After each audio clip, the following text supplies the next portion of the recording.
دے دیں.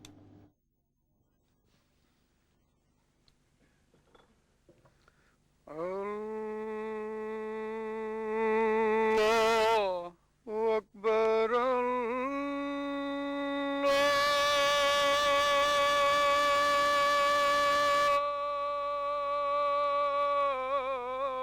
اکبر اللہ اکبر اللہ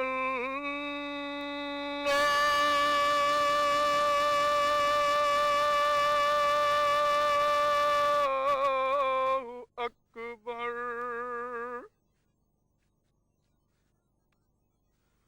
اشہد ان لا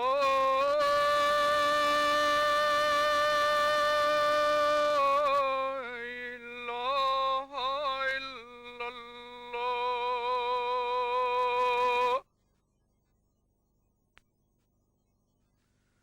اشہد ان لا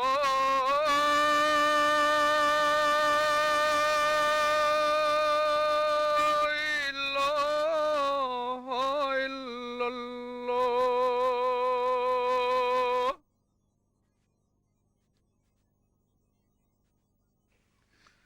اشہد ان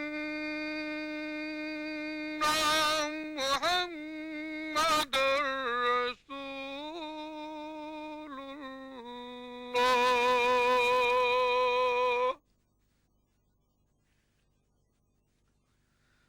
اشہد ان محمد رسول اللہ.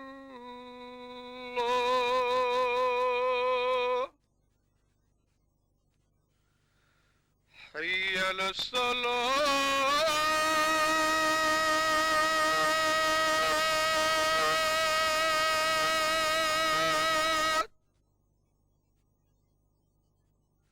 حی علی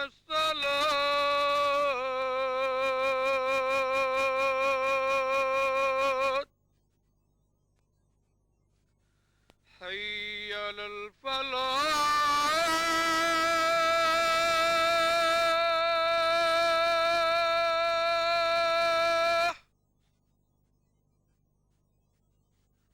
حی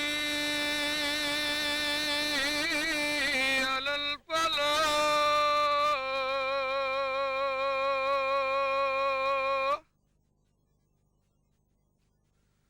اللہ اکبر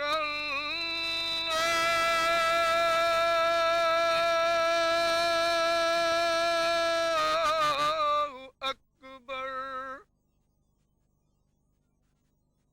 لا الہ الا اللہ.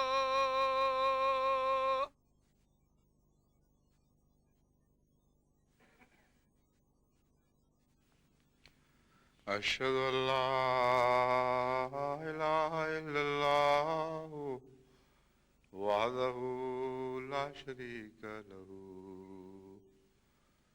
واشہد ان محمدا عبدہ ورسولہ. اما بعد فاعوذ باللہ من الشیطان الرجیم. بسم اللہ الرحمن الرحیم. الحمد للہ رب العالمین. الرحمن الرحیم مالک یوم الدین. إياك نعبد وإياك نستعين.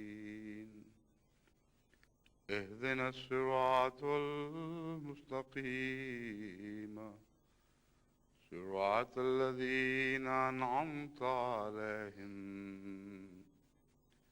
غير المغضوب عليهم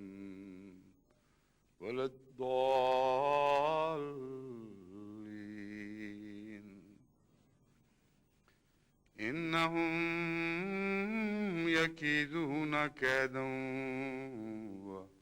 وأكيد كيدا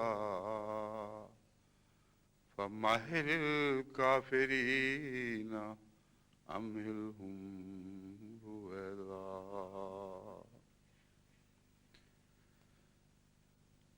قرآن کریم سے پتہ چلتا ہے کہ جہاں مومن کو حکم ہے کہ وہ حکمت سے کام لے، تدبیر سے کام لے، بیدار مغزی سے کام لے، سرحدوں پر گھوڑے باندھے، یعنی دشمن کی ہر حرکت اور سکون پر نظر رکھے اور خیال رکھے کہ دشمن جب اس کا بس چلے گا شب خون مارنے کی بھی کوشش کرے گا، اچانک حملے کرے گا جہاں سے تمہیں توقع نہیں ہو سکتی. اس لیے اللہ مومن سے توقع رکھتا ہے کہ وہ ہمیشہ بیدار رہے اور بیدار مغزی کے ساتھ اس بات کا منتظر رہے کہ جب بھی دشمن کوئی کارروائی کرے تو وہ دشمن مومن کو مستعد پائے اور مومن کی جوابی کارروائی ایسی ہو جس کے متعلق قرآن کریم فرماتا ہے کہ اس سے پچھلے اس سے نصیحت پکڑیں. یعنی جوابی کارروائی میں نہ صرف یہ کہ مستعدی پائی جائے، بجائے اس کے کہ مومن کو دشمن حیران کر سکے، دشمن حیران ہو جائے اور اس قدر حیران ہو کہ اس کے نتیجے میں جو دوسرے منصوبہ بنانے والے پیچھے بیٹھے ہیں وہ اس کا حال دیکھ کر نصیحت پکڑیں. اس پہلو سے دعوت اللہ کے مضمون کو سمجھنا بہت ضروری ہے. دعوت اللہ کے نتیجے میں اللہ تعالیٰ جو کچھ بھی کامیابیاں عطا فرماتا ہے ان کامیابیوں پر اس طرح راضی ہو کر بیٹھ رہنا کہ گویا اب ہم نے اپنے مقصد کو پا لیا، جو کچھ حاصل کرنا تھا حاصل کر لیا اور جو ہمارا ہوا ہے وہ ہمارا ہو چکا ہے. یہ تصور درست نہیں. قرآن کریم اس تصور کو جھٹلاتا ہے اور کئی طریقوں سے مومن کو بیدار کرتا ہے. ان طریقوں میں سے ایک تو یہ ہے، جیسا کہ میں نے بیان کیا ہے، کہ سرحدوں کی حفاظت کرو.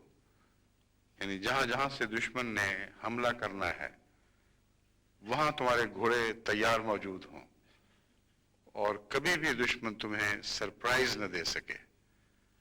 سرپرائز کا ایک محاورہ بن چکا ہے، انگریزی لفظ ہے لیکن اب دنیا میں عام مشہور و معروف بن گیا ہے. فوجی اصطلاح میں سرپرائز کہتے ہیں ایسے حملے کو جس کی دشمن کو کوئی توقع نہ ہو اور اچانک اس طرح حملہ ہو کہ وہ اس کے پاؤں اکھڑ جائیں. کیونکہ توقع نہ ہو تو تیاری نہیں ہوتی، تیاری نہ ہو تو دفاع کے سامان ہونے کے باوجود انسان بسا اوقات انہیں استعمال نہیں کر سکتا. اس پہلو سے اول تو یہ حکم ہے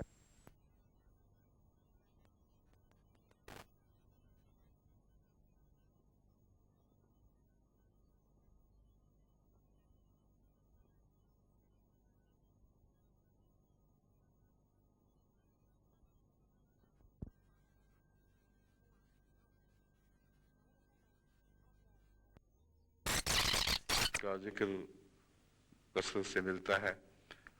اس کی وجہ یہی بنی تھی کہ حضرت صلی اللہ علیہ وآلہ وسلم کو یہ علم ہو چکا تھا کہ دشمن اپنی اسلام کی سرحد پر فوجوں کو جمع کر رہا ہے اور بڑی حملے کی تیاری کر رہا ہے.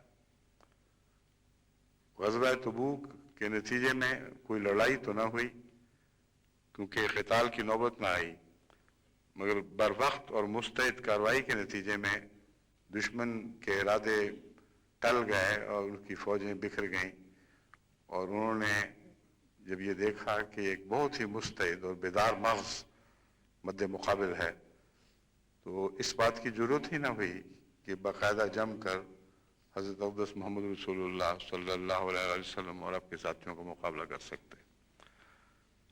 تو بیدار مغزی تبلیغ یا جہاد کا ایک ایسا لازمی جز ہے جس کو ہم نے حضرت اقدس محمد رسول اللہ صلی اللہ علیہ وسلم کے دور میں ہمیشہ صف اول میں پایا. مکے میں جو کچھ ہو رہا ہوتا تھا اس کی خبریں حضرت صلی اللہ علیہ وسلم کو مستقل مل رہی ہوتی تھی.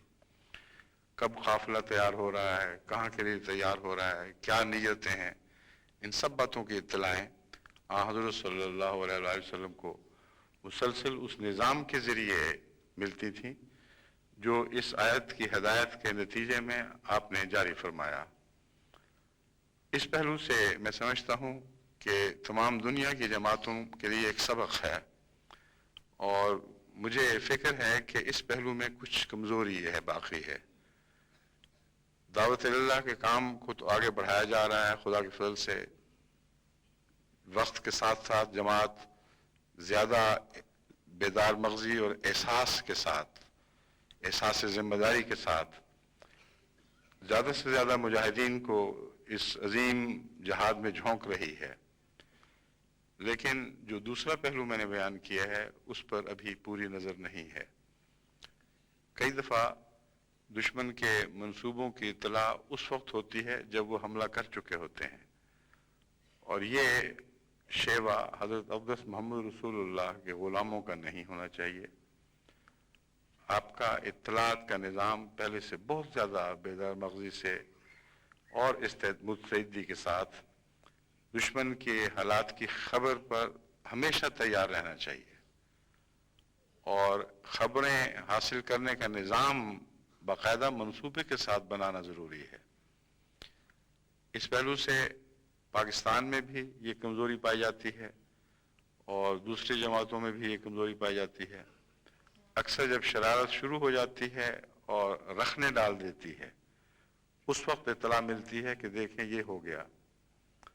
اب مثلا جرمنی ہی کی مثال ہے، یہاں خدا کے فضل سے بوسنینز میں، البینینز میں بہت کام ہوا ہے اور مسلسل ہو رہا ہے۔ جن خدام اور انصار کے سپرد یہ ذمہ داری ڈالی گئی، ان پر ہرگز کوئی شکوہ نہیں، انہوں نے اپنی جان کی حد تک اپنی تمام طاقتوں کو اس میں جھونک دیا ہے، دن رات محنت کر رہے ہیں۔ مگر جتنی زیادہ محنت ہو اتنا ہی پھل عزیز تر ہونا چاہیے، کیونکہ بہت محنت کی جو کمائی ہے انسان اس کی زیادہ قدر کیا کرتا ہے۔ بس جماعت جرمنی کو خدا تعالیٰ جو عطا کر رہا ہے یہ درست ہے کہ ان کی محنت سے ان کے کاموں کے مقابل پر بہت زیادہ عطا کر رہا ہے، اور ہمیشہ اللہ کا یہی دستور ہے۔ مگر یہ بھی درست ہے کہ محنت بہت کی جا رہی ہے، اگر سب کی طرف سے نہیں تو کم سے کم 10% تو آپ میں سے ایسے ضرور ہوں گے جن کو اللہ تعالیٰ نے ان خدمت کے کاموں میں بہت محنت کی توفیق عطا کی ہے۔ تو محنت کا پھل تو انسان بہت قدر کی نگاہ سے دیکھتا ہے، اس کی بڑی حفاظت کرتا ہے۔ وہ امیر لوگ جن کو ورثے میں جائیدادیں ملی ہوں، ان کی نگاہ جائیدادوں پر اور طرح ہوتی ہے۔ کئی ایسے ہیں جو ان کو بیچ کھاتے ہیں اور بیچتے چلے جاتے ہیں اور کھاتے چلے جاتے ہیں، یہاں تک کچھ بھی باقی نہیں رہتا، اس لیے کہ ہاتھوں کی کمائی نہیں، اس لیے کہ خون پسینے کی محنت اس میں صرف نہیں ہوئی۔ بس جہاں وہ محنتی ہوں، ذمہ دار ہوں یا تاجر، جنہوں نے دن رات کوشش کر کے، جد و جہد کر کے، جان جوکھوں میں ڈال کر کچھ کمایا ہو، وہ اپنی کمائی کی بڑی حفاظت کرتے ہیں اور اس پر بہت گہری نظر رکھتے ہیں، اور پھر اللہ تعالیٰ ان کو برکت دیتا ہے۔ بس جہاں تک آپ کی محنت کا تعلق ہے اور اس کے مقابل پر پھل کے حصول کا تعلق ہے، یہ درست ہے کہ پھل بہت زیادہ ہے، مگر کون سے دنیا میں ایسے کاروبار ہیں جہاں خدا محنت سے بڑھ کر پھل عطا نہیں کرتا؟ جب بھی اللہ فضل فرماتا ہے، ذمہ داروں کو دیکھو، ایک دانے کے سینکڑوں دانے بن جاتے ہیں، اور اگر یہ فضل الہی شامل نہ ہو تو انسان کی بقا کا کوئی سامان ممکن نہیں ہے۔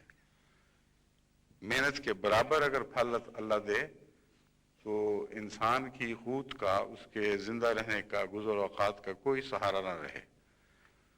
بس محض فضل ہی ہے جو چلتا ہے، مگر وہ فضل جو محنت کے ساتھ آتا ہے اس کی اور بات ہے۔ کچھ ایسا فضل ہے جیسے بارانی علاقوں میں بارش ہو جاتی ہے، از خود کھیتیاں پانی بھی حاصل کرتی ہیں، نشو و نما بھی پاتی ہیں، مرے ہوئے بیج بھی زندہ ہو جاتے ہیں، اس کمائی کی اور کیفیت ہوتی ہے۔ بس آپ لوگ اللہ کے فضل سے محنت کر رہے ہیں اور بڑی محنت کی گئی ہے بوسنینز کے تعلق میں بھی اور البینینز کے تعلق میں بھی اور افریقن ممالک سے آنے والوں کے لیے بھی اور عربوں کے تعلق میں بھی. اور جب یہ خبر ملتی ہے کہ دشمن نے اچانک ان کو بدزن کرنے کے لیے، ان کو آپ سے دور ہٹانے کے لیے ایک منصوبہ ہی نہیں بنایا بلکہ اس پر عمل درآمد شروع کر دیا ہے، جب یہ اطلاع ملتی ہے کہ اس کے نتیجے میں کچھ لوگ جو پہلے تعلق رکھتے تھے وہ پیچھے ہٹ گئے، ایک طرفہ باتیں سن کر ان کے دلوں میں کئی قسم کے توہمات پیدا ہو گئے، تو اس وقت مجھے یہ خیال آتا ہے کہ اگر قرآن کریم کی تمام ہدایت پر عمل کیا جائے تو ایسا کوئی موقع پیش نہیں آ سکتا کہ دشمن کے وار کے بعد جب آپ کو چوٹ پڑے تب پتہ چلے کہ کیا ہو رہا ہے. اس چوٹ سے پہلے آپ کو چوٹ مارنے کے لیے، چوٹ لگانے کے لیے تیار ہونا چاہیے، اور یہ تبھی ممکن ہے جب قرآن کریم کی نصیحت کے مطابق سرحدوں پر گھوڑے باندھے جائیں. اور یہ بہت ہی پیارا محاورہ ہے، بہت ہی عمدہ نقشہ کھینچتا ہے دفاعی نظام کا. یعنی مرکز میں اکٹھے نہ رہو، مرکز تو تمہیں ہمیشہ اکٹھا کرنے کا ایک مقناطیس ہے جو اکٹھا رکھتا رہے گا، لیکن کناروں پر نظر رکھو تاکہ مرکز یعنی مومن کی جماعت کی جان پر حملے سے پہلے کنارے سے ہی دشمن کو ایسا دھکیل دیا جائے اور ایسا مایوس کر دیا جائے کہ پھر دوبارہ اس سے پچھلے بھی سبق حاصل کریں. شرد بہم من خلفہم، جو ان کے پیچھے ہیں، شرد بہی ہے، شرد بہم من خلفہم، کہ ان کو ایسی چوٹ مارو، ایسی سخت کارروائی کرو ان کے متعلق کہ جو پچھلے ہیں جن تک ابھی چوٹ نہیں پہنچی، چوٹ کی آواز ایسی ہو کہ جو ان کے دل دہلا دے اور وہ سمجھیں کہ اس جماعت کے مقابلے کی کوئی ہم میں استطاعت نہیں ہے.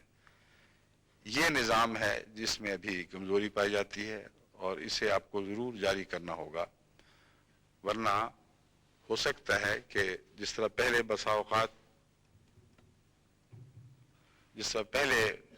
اوقات نہیں تو بارہا ہم یہ دیکھ چکے ہیں کہ نقصان پہنچا ہے اور پھر اطلاع ہوئی ہے.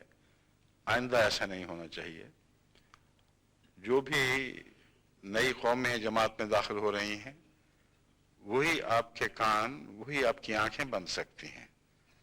انہی میں ایسے آدمی مقرر ہو سکتے ہیں جو ہر وقت اس بات پر نظر رکھیں کہ دشمن کیا جوابی کارروائی کر رہا ہے، اور دشمن کی جوابی کارروائی تو سب جھوٹ پر مبنی ہے، اس لیے اس کا علاج تو بہت ہی آسان ہے. جھوٹ تو اندھیرے کی طرح ہے، اور اگر روشنی پہنچے تو اندھیرے کے مقدر میں تو بھاگنا ہے.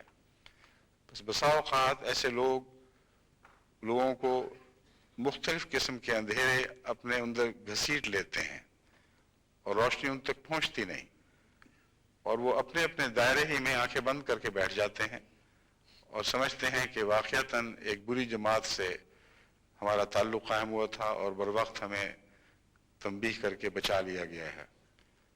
اور خاص طور پر ان کو یہ تاکید ہوتی ہے کہ ان سے دوبارہ بات کرو ہی نہیں، ان سے ملو ہی نہیں. جب یہ آئیں ملنے کے لیے تو کہہ دو کہ ہرگز ہمارے قریب نہ آؤ، ہم تمہیں جان چکے ہیں.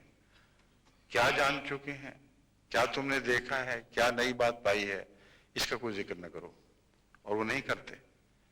چنانچہ جتنے بھی ایسے واقعات ہوئے ہیں ارتداد کے یا دلچسپی لینے والوں کے ٹھنڈا پڑ جانے کے، ان میں ہر دفعہ یہی بات محسوس کی گئی کہ ان کو یہ پٹی پڑھائی گئی ہے کہ ان کے قریب نہ جانا، ان کی کسی دعوت کا جواب نہ دینا، ان سے کوئی گفتگو نہ کرنا، بس اتنا کہو کہ بس ہمیں تمہاری اب ضرورت نہیں ہے. ان اندھیروں کو پھاڑنے کے لیے کئی قسم کی کاروائیاں ممکن ہیں. ایک تو جیسا کہ میں نے بیان کیا ہے، بیدار مغزی سے ہر وقت کی نگاہ رکھنا، جہاں احتمال ہو کہ حملہ ہوگا وہاں حملے سے پہلے تیاری کرنا اور بھرپور جوابی کارروائی کرنا. بعض جگہ جب ایسا کیا گیا ہے تو جب ان کو ورغلانے کے لیے دشمن پہنچا ہے تو انہوں نے خود دھکے دے کے نکال دیا ہے. مگر تم ہمیں کیا بتانے آئے ہو؟ ہم جانتے ہیں تم کیا کہتے ہو، اور اس کا جواب بھی ہمارے پاس ہے۔ تمہارے پاس سوائے جھوٹ کے ذریعے برگلانے کے اور کچھ بھی نہیں۔ بس ایک تو یہ مستعد رہنے کا نسخہ ہے جو قرآن کریم نے بیان فرمایا ہے، آنکھیں کھولنا ہر وقت، صرف آنکھیں کھولنا نہیں بلکہ آگے بڑھ کر دور تک نظر رکھنا۔ سرحدوں پر گھوڑے باندھنے کا ایک یہ بھی مطلب ہے کہ سرحد پر کھڑے ہوئے انسان کی نظر سرحد پار پر پڑتی ہے، اور جو مرکز میں بیٹھا رہے اس کی نظر زیادہ سے زیادہ اپنی سرحد تک جائے گی، اس لیے اس کو ہمیشہ سرپرائز مل سکتی ہے۔ لیکن جو کناروں پر کھڑا ہے وہ عقابی نظروں سے جائزہ لیتا ہے، دور دور تک اس کی نگاہ پڑتی ہے، وہ دیکھ رہا ہے کہ وہ کیا تیاری ہو رہی ہے، کیا کام ہو رہے ہیں۔ بس اس پہلو سے میں امید رکھتا ہوں کہ صرف جماعت جرمنی ہی نہیں، دنیا کی تمام وہ جماعتیں جو اس وقت اللہ تعالیٰ کے فضل سے دعوت اللہ کے کام میں بڑی مستعدی سے آگے بڑھ رہی ہیں، وہ نظر رکھیں گی اور باقاعدہ اس کام کے لیے شعبے بنائیں گی، اور وہ شعبے اس بات پر وقف رہیں گے کہ ہر وقت دشمن کی سازشوں پر نظر رکھیں، اور جب نظر پڑتی ہے تو اس کے بعد جوابی کارروائی ہونا بھی تو ضروری ہے۔ اس کے لیے بھی ایک ایسا مرکزی نظام قائم ہونا چاہیے کہ جو ہر اطلاع پر بروقت جوابی کارروائی کرے۔ جو کارروائی بروقت نہ ہو اس سے بھی کوئی فائدہ خاص نہیں پہنچتا، کیونکہ پیشتر اس کے کہ کارروائی ہو کچھ نقصان پہنچ جاتا ہے۔ وہ انسان جو بیمار دفاعی نظام رکھتے ہیں ان پر جب بیرونی حملہ ہوتا ہے تو بعض اوقات اتنا آہستہ جوابی کارروائی ہوتی ہے کہ وہ بیماری ایک مزمن بیماری بن جاتی ہے، یعنی کرونک ڈیزیز بن جاتی ہے۔ دفاع بھی ہو رہا ہے، ادھر سے جوابی حملہ بھی جاری ہے، کوئی ایک نتیجہ نہیں نکلتا۔ اس کو طبی اصطلاح میں کہتے ہیں کہ ریزولوشن نہیں ہو رہا۔ لڑائی جاری ہے مگر کسی ایک طرف کسی ایک کروٹ پہ اونٹ بیٹھتا نہیں، کوئی قطعی یک طرفہ نتیجہ ظاہر نہیں ہوتا۔ مگر اگر صحت مند جسم ہو تو خطرے کے ساتھ ہی ایسی زبردست جوابی کارروائی ہوتی ہے کہ چند دن کے اندر اندر ہی ریزولوشن ہو جاتا ہے۔ اور ریزولوشن کا مطلب ہے کہ جو حملہ آور ہیں ان کی لاشیں پیپ کی صورت میں، بدبودار مادوں کی صورت میں وہ جسم سے خارج ہوتی ہیں، اور جسم کا نظام ان کو نکال باہر پھینکتا ہے۔ تو اس لیے جوابی کارروائی کا نظام بنانا بھی ایک بہت ہی ضروری امر ہے۔ اس میں تحریری کارروائی بھی اور دوسرے ذرائع استعمال کرتے ہوئے مثلا ویڈیو آڈیو وغیرہ کے ذریعے بھی ایسی کارروائیاں ہونی چاہیے جس کے نتیجے میں اللہ تعالیٰ کے فضل کے ساتھ دشمن کا منصوبہ کچھ آگے بڑھے بھی تو بڑی قوت کے ساتھ اس سے دھکیل کر باہر پھینک دیا جائے۔ ایک تیسری بات اسی ضمن میں بہت اہم ہے، وہ یہ ہے کہ دعا کے ذریعے اللہ تعالیٰ سے مدد مانگیں۔ وہ لوگ جو دعا سے غافل ہو جاتے ہیں ان کی کوئی جوابی کارروائی بھی فی الحقیقت مؤثر نہیں ہوا کرتی، اور دعا والے میں جو جان پڑ جاتی ہے، اس کے اندر جو اعتماد پیدا ہوتا ہے، وہ کسی دوسرے میں ممکن نہیں ہے۔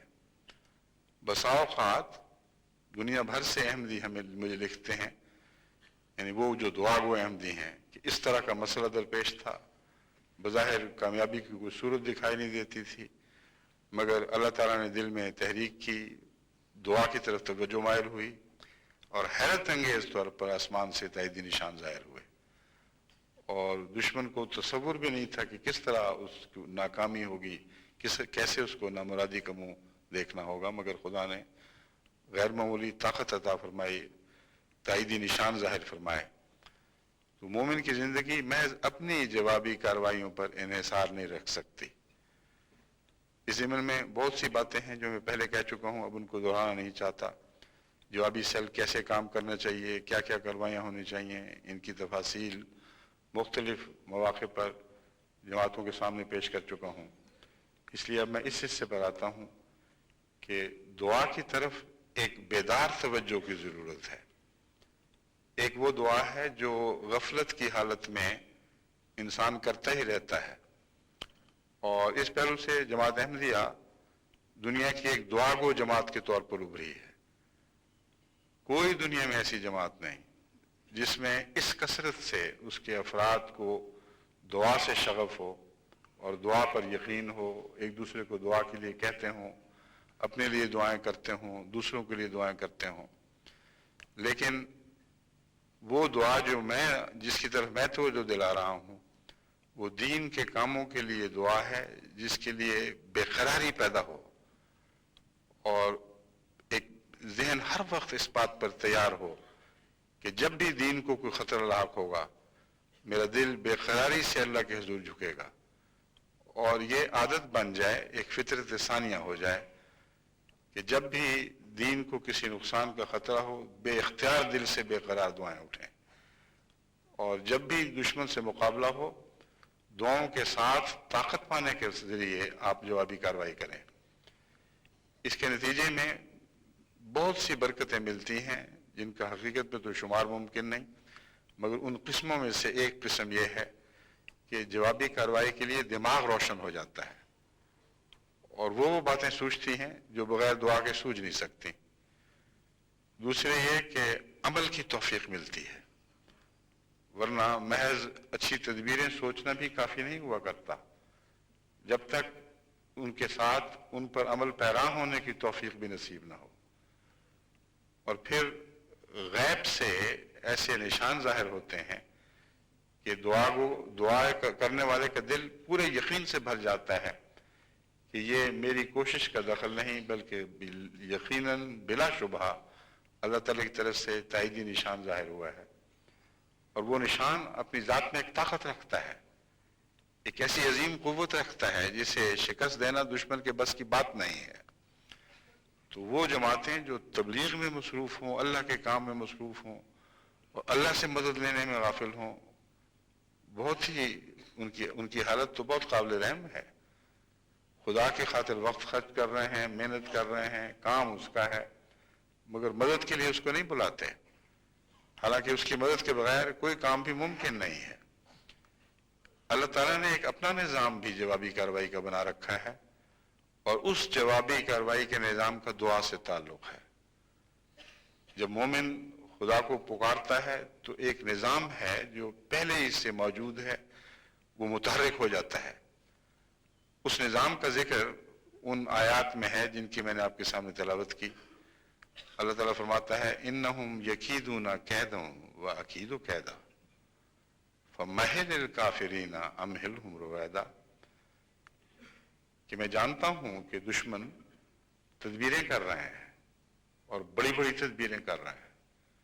یکیدون کیدن کا مطلب ہے بڑی زبردست تدبیریں کر رہے ہیں،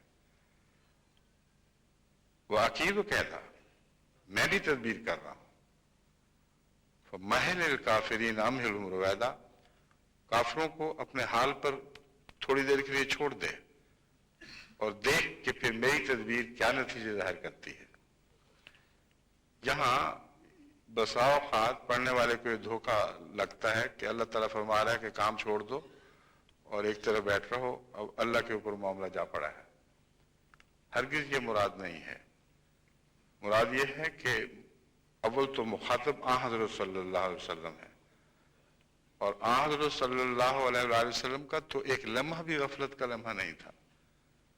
دن رات جو کچھ بھی طاقت میں تھا خدمت دین میں جھونک رکھا تھا، اپنی جان مال ہر چیز فدا کر دی تھی خدا کی خاطر، ایک لمحہ بھی آپ کا ضائع نہیں ہو رہا تھا۔ بس آن حضرت صلی اللہ علیہ وآلہ وسلم مخاطب ہوں اور اس کا ترجمہ آیت کا یہ لیا جائے کہ اب تم آرام سے ایک طرف بیٹھ رہا ہے، کام چھوڑ دے، صرف انتظار کر، یہ درست نہیں ہے، بالکل ناجائز ترجمہ ہے۔ اس کا مطلب یہ ہے کہ جو کچھ تو کر سکتا تھا وہ تو کر رہا ہے، جو کچھ تیرے قبضہ قدرت میں تھا وہ سب تدبیریں تو نے کر ڈالی، لیکن دشمن کی تدبیروں پر تک تیری رسائی اس لیے نہیں ہے کہ دشمن بہت زیادہ ہے اور مسلسل اندھیروں میں سازشیں کر رہا ہے۔ اس لیے سرحدوں پر گھوڑے باندھنے کے بعد، ہر قسم کی مستعدی کے بعد، وہ اندھیرے گوشے جو پھر بھی باقی رہ جاتے ہیں اور لازماً رہ جاتے ہیں، ان کی طرف اشارہ فرمایا جا رہا ہے۔ اور مراد یہ ہے کہ سب کچھ ہو رہا ہے، پھر بھی جس حد تک جوابی کارروائی ممکن ہو سکتی تھی، جوابی کارروائی کی ضرورت تھی، وہ مومنوں کی استعداد سے باہر ہے۔ اس موقع پر اللہ یقین دلاتا ہے اور یہ وعدہ کرتا ہے کہ کچھ ایسی جوابی کارروائی ہے جو میں کر رہا ہوں، تمہیں اس کی خبر ہی کچھ نہیں، اور وہ آسمان سے جاری ہے۔ مہلت دے دے ان معنوں میں کہ اپنا جہاد تو جاری رکھ، مگر ان کو بتا دے کہ کچھ ہونے والا ہے، اور جو ہوگا وہ آسمان سے اترے گا، اور جب وہ آسمانی کارروائی آئے گی تو تمہاری کچھ بھی پیش نہیں جائے گی۔ یہ پیغام ہے اس آیت کریمہ میں۔ پس دعا کے ذریعے اس الہی نظام کو متحرک کرنا مومن کے لیے ازبہ ضروری ہے، اس کی بقا کے لیے ضروری ہے، اس کے تبلیغی پروگرام کو کامیابی سے آخر تک پہنچانے اور سمیٹنے کے لیے، جو پھل ملتے ہیں ان کو سمیٹنے، ان کی حفاظت کے لیے ضروری ہے کہ انسان دعا کے ذریعے اللہ تعالیٰ سے ان کارروائیوں کی التجا کرتا رہے جن کا مومن کی کوششوں سے کوئی تعلق نہیں۔ عامل المرویدہ کا مطلب ہے تیری کوششوں کا ان باتوں سے کوئی تعلق نہیں ہوگا، جب خدا کی تدبیر ظاہر ہوگی تو تمہیں حیران کر دے گی کہ کیسے وہ واقعہ رونما ہوا۔ اب اس کی ایک مثال ہمارے سامنے جنگ احزاب کی صورت میں ہے۔ جنگ احزاب کے وقت تمام عرب رسول اکرم صلی اللہ علیہ وسلم اور آپ کی مٹھی بھر ساتھیوں کو ہلاک بلکہ صفحہ ہستی سے نابود کرنے کا عزم لے کر اٹھ کھڑا ہوا تھا، اور تمام قبائل نے مدینے کا گھیرا ڈال لیا تھا، اور ایسا سخت گھیرا تھا کہ جس کو توڑ کر باہر سے نہ کوئی غذا حاصل کی جا سکتی تھی، نہ کوئی پیغام بھیجا جا سکتا تھا، اور ایک ہی ذریعہ دفاع کا جو انسان کے بس میں تھا وہ یہ تھا کہ خندق کھودی جائے اور دشمن کے حملے کی راہ میں کچھ روک حائل کرنے کی کوشش کی جائے۔ بس محل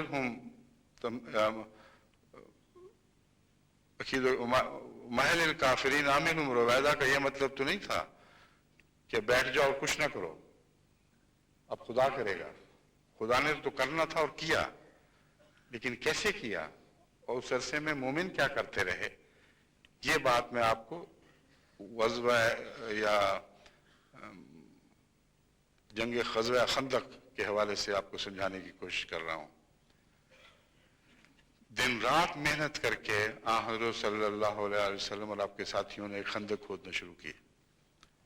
بڑی سنگلاخ زمین تھی، سخت پتھر تھے، اور جیسا کہ میں نے بیان کیا ہے خوراک کی حالت ایسی گر گئی تھی کہ کئی لوگوں کو مسلسل فاقے کرنے پڑتے تھے، لیکن بوڑھے بچے جوان سارے اس کام میں شامل رہے۔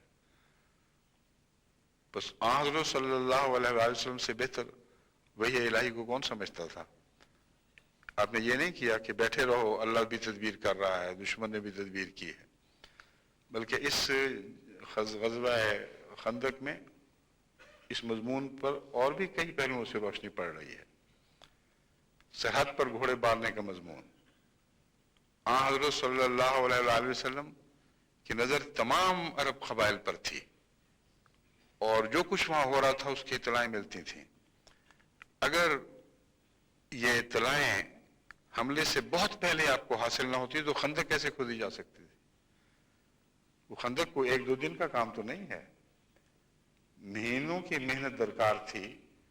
تمام صحابہ کی قوت، یعنی جو انفرادی قوت کو جمع بھی کر لیا جاتا تو یہ ایک بہت سخت کام تھا کہ مدینے کو چاروں طرف سے جہاں جہاں سے بھی دشمن کی اچانک حملے کا خدشہ ہو، وہاں سے خندق کے ذریعے دشمن کی پہنچ سے دور کر دیا جائے۔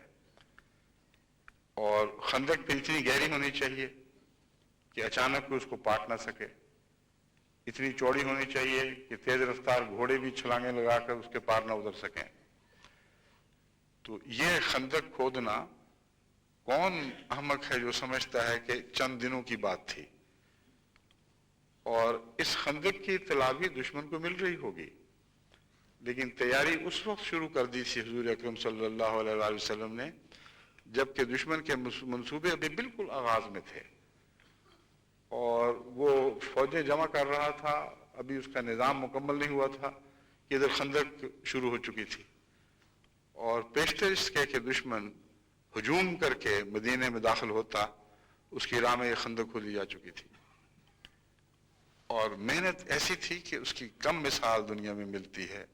وقار عمل آپ لوگ بھی کرتے ہیں، بہت خوشی ہوتی ہے دیکھ کے، بڑی محنت کرتے ہیں اور پھر دل چاہتا ہے کہ اس محنت کی داد بھی ملے، اور مجھے بھی وقار عمل کے بعد بھی خط ملتے ہیں کہ اس طرح ہم نے اتنے دن وقار عمل کیا، مگر وہ وقار عمل جو غزوہ خندق کے موقع پر کیا گیا اس کی کیا شان تھی، اس کی کوئی مثال دنیا میں نہیں ملتی۔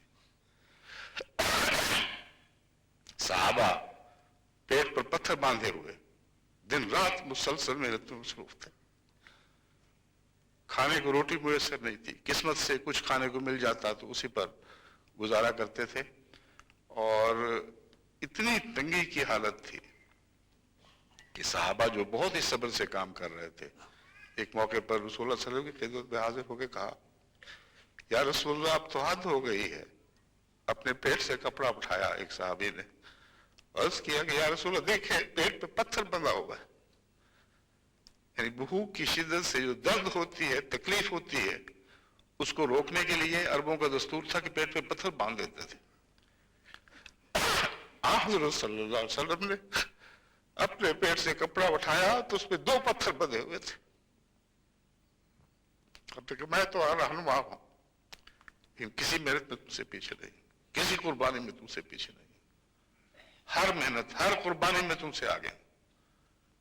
یہ مضمون ہے مہل الکافرین منہم رویدہ۔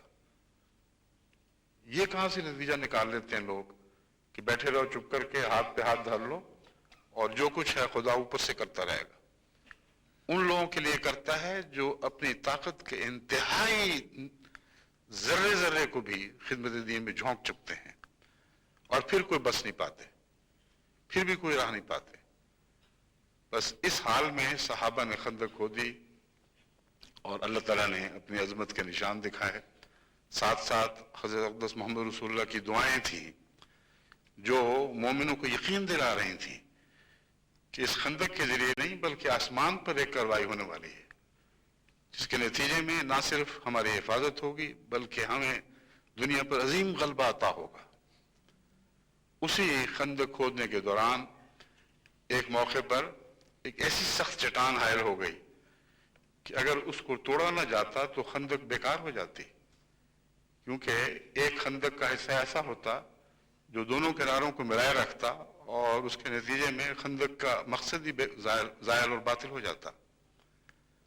اب صحابہ کی بھی رسول اکرم صلی اللہ علیہ وسلم سے عزت اور محبت، اور پھر آپ پر ایمان کی حالت کو دیکھیں، جانتے تھے کہ رسول اللہ صلی اللہ علیہ وسلم فاقوں کی وجہ سے ہم سے بھی زیادہ کمزور ہو چکے ہیں، لیکن جب سخت چٹان کو دیکھا کہ کسی طاقتور کی چوٹوں سے بھی چٹان نہیں ٹوٹتی، تو محمد رسول اللہ کی خدمت میں حاضر ہوئے، عرض کیا یا رسول اللہ آپ کچھ کریں، آپ کے کدال کی چوٹیں، آپ کی جو بھی وہ آلہ مارا جاتا ہے اس کی چوٹ سے کچھ ہو تو ہو، ہمارے بس کی بات تو نہیں رہی۔ اور حضرت صلی اللہ علیہ وآلہ وسلم کو ان سے زیادہ اپنے رب پر ایمان تھا جتنا محمد رسول اللہ پر صحابہ کو ایمان تھا۔ آپ نے وہ گینتی اٹھائی اور فرمایا چلو دکھاؤ کہاں ہے وہ، اور اللہ اکبر کا نعرہ بلند کیا، مگر پہلے وار کیا اور اس میں سے ایک شعلہ نکلا، اور پھر اللہ اکبر کا نعرہ بلند کیا اور اس چٹان کا ایک حصہ ٹوٹ گیا۔ پھر آپ نے دوسری بار گینتی کو اٹھایا اور بڑے زور سے اس پر وار کیا، اس میں سے بھی ایک شعلہ نکلا، اور حضرت صلی اللہ علیہ وسلم نے اللہ اکبر کا نعرہ بلند کیا۔ پھر تیسری دفعہ بھی ایسا ہی ہوا، اور وہ مضبوط چٹان جو طاقتور صحابہ کے چوٹوں سے بھی ٹوٹتی نہیں تھی، وہ اس حالت میں ریزہ ریزہ ہو گئی کہ پھر آگے اس کو توڑنا ایک آسان کام ہو گیا. ریزہ ریزہ نہیں، ایسا شگاف اس میں پڑ گیا کہ جس کے نتیجے میں پھر آگے اس پہ کام کرنا مشکل نہ رہا. صحابہ نے عرض کیا یا رسول اللہ، یہ شعلے نکلتے تھے تو آپ اللہ اکبر کے نعرے کیوں بلند کرتے تھے؟ آپ نے بتایا کہ جب پہلی دفعہ شعلہ بلند ہوا ہے تو خدا نے مجھے کیسر و کسرا کے محلات کی چابیاں دکھائی ہیں، کسرا کے محلات کی چابیاں دکھائیں. پھر دوسری دفعہ شعلہ بلند ہوا تو فلاں علاقے خیبر کی چابیاں، یا جس علاقے کا بھی وہ ذکر تھا مجھے اس پر تفصیل یاد نہیں. 3 دفعہ آپ کے ہر وار کے نتیجے میں آپ کو ایک ایسی خوشخبری دی گئی جو دفاع کی نہیں بلکہ فتح کی خوشخبری تھی. یہ وہ مضمون ہے جہاں تدبیر، انسانی تدبیر کام چھوڑ بیٹھتی ہے اور الہی تدبیر کا دائرہ شروع ہوتا ہے. اور یہی دعا کا مضمون ہے، اور یہ حضرت صلی اللہ علیہ وسلم کی دعا ہی تھی جس نے یہ عظیم الشان نتیجہ پیدا کیا. ورنہ ایک انسانی طاقت میں کہاں یہ بس میں کہاں یہ بات تھی کہ اس وقت جب کہ اپنی جان کے لالے پڑے ہوں، جب کہ خندق تک کھودنا دشوار ہو رہا ہو، جب یہ ممکن نہ ہو کہ ایک چٹان ہی کو توڑ سکے، اس وقت یہ خبر دے سکے کوئی انسان کہ میں کسرا کے محلات کی چابیاں اپنے ہاتھوں میں دیکھ رہا ہوں اور فلاں قلعے کو فتح ہوتا دیکھ رہا ہوں اور فلاں قلعے کو فتح ہوتا دیکھ رہا ہوں، اور بین ہی ویسے ہوا. بس یہ مضمون ہے ماہر الکافرین امہلہم رویدا. یہ مطلب نہیں ہے کہ اپنے ہاتھ توڑ کے بیٹھ رہو، مراد یہ ہے کہ جو کچھ بس چلتا ہے کر گزرو، اور پھر بھی تم دیکھو گے کہ تمہاری طاقت سے بڑھ کر معاملہ ہے. تب یاد رکھنا کہ اگر تم میری طرف جھکو گے تو میں آسمان پر سے ایک تدبیر کروں گا، اور وہ تدبیر جب ظاہر ہوگی تو دشمن کی ہر تدبیر کے چھکے چھوڑا دے گی، ہر تدبیر کو ناکام اور نامراد کر دے گی. بس دعوت اللہ کرنے والوں کو حضرت صلی اللہ علیہ وآلہ وسلم پر نظر رکھنی چاہیے. آپ کے اسوے سے نصیحت پکڑنی چاہیے، آپ کے راہ سے راہ عمل حاصل کرنی چاہیے، اور اس طریق پر اگر آپ بیدار مغزی سے دشمن کی کارروائیوں پر نظر رکھیں گے، جوابی کارروائی جس حد تک ممکن ہے کریں گے، لیکن دعا کرتے رہیں گے کہ اے خدا اپنی آسمانی تدبیر ظاہر فرما، تو کمزوری کی حالت میں بھی اللہ تعالیٰ آپ کو بڑے بڑے عظیم ممالک اور بڑے بڑے عظیم قوموں کی فتوحات کی خوشخبریاں عطا کرے گا. یہ وہ نعرہ تکبیر ہے جو حقیقت میں آسمان کے کناروں تک پہنچتا ہے اور آسمان کے کنارے اس کی قوت سے گرجنے لگتے ہیں. بس میں امید رکھتا ہوں کہ آپ اس طرف نظر کرتے ہوئے الہی تدبیر کے لیے دعائیں کریں گے، اور یہ تدبیر ظاہر ہو بھی چکی ہے اور ہوتی چلی جا رہی ہے.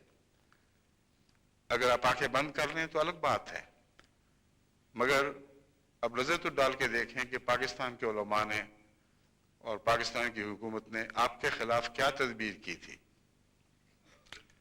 وہ ایسا وقت تھا جب کہ جماعت کے بس میں کچھ بھی نہیں تھا، بالکل ناطاقتی کا عالم تھا. یہ اطلاع ملتی تھی کہ اب یہ منصوبہ بنا ہے، اب یہ منصوبہ بنا ہے، اب یہ آرڈیننس جاری ہو رہا ہے، اب یہ کارروائیاں کی جا رہی ہیں. جواب میں ہم یہ نہیں کہہ سکتے تھے کہ ہم یہ کریں گے اور وہ کریں گے. ایسی حالت تھی کہ کچھ کرنے کی صلاحیت ہی موجود نہیں تھی. اس وقت سوائے دعا کے اور کوئی توجہ نہیں تھی. دن رات خدا کے حضور جماعت رو رہی تھی اور گڑگڑا رہی تھی کہ اے خدا تو ہی ہے ہمارا دنیا میں اور کچھ نہیں ہے. اب دیکھو ان کے دشمن کے منصوبوں کو خدا نے کیسا الٹایا. اس منصوبے کا آخری مدعا یہ تھا کہ آپ کی آوازیں گھونٹ دی جائیں گلوں میں، آپ کو اذان تک کہنے کی اجازت نہ ملے، آپ کلمہ لا الہ الا اللہ بھی بلند آواز سے نہ پڑھ سکیں، اور پاکستان میں کہیں ایک جگہ بھی جماعت احمدیہ کا پیغام پہنچانے کی جماعت کو استطاعت نہ رہے. یہ وہ منصوبہ ہے جس کے متعلق اللہ فرماتا ہے کہ انہم یکیدون کیدن.